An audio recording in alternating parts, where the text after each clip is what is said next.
जय माँ भद्रकाली, माँ दुर्गे काली चौकी पे मैं भगत शुभम आप सभी भक्तों का हार्दिक अभिनंदन और स्वागत करता हूँ। चैनल पर नए हों तो चैनल सब्सक्राइब करें, बेल आइकन का बटन ज़रूर दबाएं ताकि सबसे पहली वीडियो आप तक पहुँचे, और कमेंट करके ज़रूर बताएं कि आपको वीडियो कैसी लगी और अधिक से अधिक तक जनमानस तक पहुँचाएँ। भक्तों, आज का हमारा विषय है, कोई भी व्यक्ति जो सवारी वाला है उसके ऊपर सवारी आती है, माता महाकाली हो, माता की योगिनी शक्ति हो, बाबा भैरव हों, बालाजी के दूत हों, माता दुर्गा हों, बाबा गुरु गोरखनाथ जी हों, गोगा जी महाराज जी की सवारी हो, या किसी भी ग्रामीण देवी देवता की हो।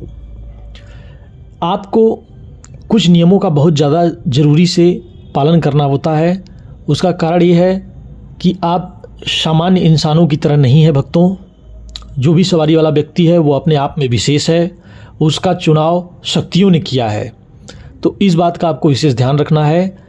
इसमें सबसे पहला नियम ये होता है कि जो इस व्यक्ति के ऊपर सवारी आ रही है, अगर वो पूजा भक्ति भाव को कर रहा है, उससे सवारी प्रभावित होकर आई है, या गुरु दीक्षा प्राप्त करने के बाद उसको सवारी आई है, दो बातों पर निर्भर करता है।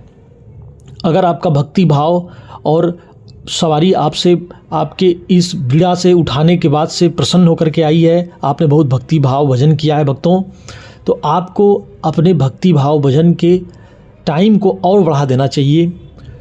दूसरा चीज़, जब भी आप भक्ति भाव भजन करें तो भोग प्रसाद शक्तियों को ज़रूर दें, ये आपको विशेष ध्यान रखने की बात है। माता महाकाली की कोई भगत हो तो उनको हर शनिवार को पान पेड़ा ज़रूर चढ़ाए। बाबा हनुमान जी का भक्त हो, बालाजी का भक्त हो तो उनको लड्डू का ज़रूर भोग लगाया जाए तो बहुत अच्छा रहता है। भैरव बाबा हों तो उनको भी पेड़ा दिया जाता है, मिठा दिया जाता है, और सात्विक रूप में भैरव जी की पूजा की जा सकती है। बाकी अगर तामसिक रूप में देखा जाए तो उनको मदिरा का भी पान कराया जाता है। तो जैसी जो परंपरा से आप पूजा कर रहे हो उस तरह से उनको भोग प्रसाद जरूर दें। अगर आप बाबा गुरु गोरखनाथ जी की पूजा और साधना करते हैं तो आपको हमेशा नाथों का हवन जरूर करना चाहिए।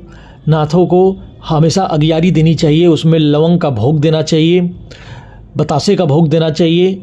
बाबा को हमेशा प्रसन्न करना चाहिए। 1.25 मीटर कपड़ा उनको किसी भी विशेष पावन तिथि पर, चाहे आपका दिवाली हो, होली हो, उनके नाम से 1.25 मीटर कपड़ा, 5.5 मीटर कपड़ा, इस तरह से जो है आप खरीद करके गुरु गोरखनाथ जी के नाम से चढ़ा करके किसी मंदिर में किसी पुजारी को दान दे सकते हैं।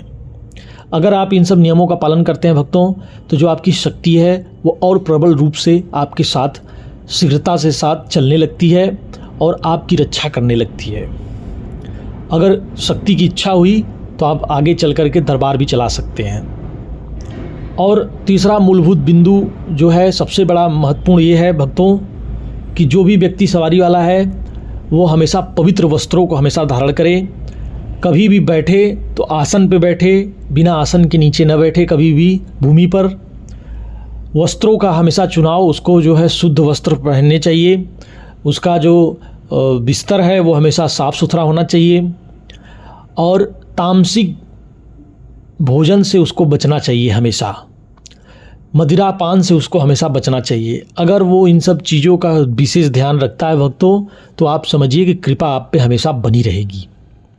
और चौथा सबसे महत्वपूर्ण यह भक्तों कि जो भी व्यक्ति सवारी वाला है, मैं अलग से एक और वीडियो बना दूंगा। सवारी जिन पे आती है उनकी सवारियों को कैसे चुरा लेते हैं तांत्रिक लोग, भगत लोग, तो इस बात का मैं अलग वीडियो में बताऊंगा। लेकिन आपको एक मैं व्यू दे देता हूं कि जो व्यक्ति सवारी वाला होता है, अगर किसी ऐसे जगह पे चला जाता है, जैसे कोई तांत्रिक है, मौलवी है, या कोई दुष्ट है, तो अगर उसके पास जाता है और वहाँ पर अपना झाड़ा फूका या उनसे कोई मार्गदर्शन चाहता है और उसको उनका ज्ञान न हो, इसीलिए कहा जाता है, कबीरदास जी का दोहा है कि गुरु करना जानकर, पानी पीना छान कर।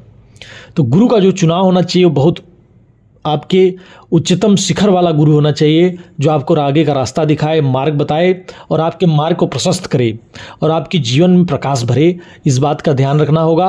अगर किसी गलत तांत्रिक, दुष्ट तांत्रिक के पास चले जाते हैं तो आपका वो तुरंत उतारा करके आपकी शक्ति को अपने पास बंधन करके रख लेता है भक्तों, जिससे आपके ऊपर जो कृपा थी वो कहीं न कहीं बंधन में बंध जाती है, जिससे जो फ़ायदा होना चाहिए था वो उतना प्रभाव आप पे नहीं मिल पाता।